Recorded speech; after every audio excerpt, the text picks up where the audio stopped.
కాకినాడ జిల్లా పెద్దాపురం నియోజకవర్గంలో సీఎం చంద్రబాబు 75వ జన్మదిన వేడుకలు ఘనంగా జరిగాయి. స్థానిక MLA Nimmakayala Chinarajappa cake cut చేసి సీఎం చంద్రబాబుకు పుట్టినరోజు శుభాకాంక్షలు తెలిపారు.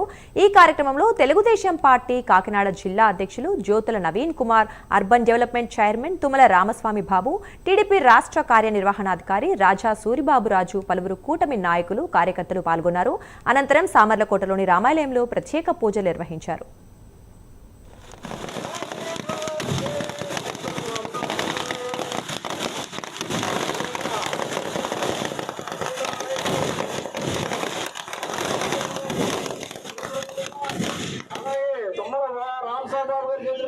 రాజా సూరిబాబు చేతుల మీదుగా ఈ యొక్క కేక్ కటింగ్ కార్యక్రమం జరుగుతుంది. అందరూ కూడా ఈ యొక్క కార్యక్రమంలో పాల్గొని 75 పుట్టినరోజు సందర్భంగా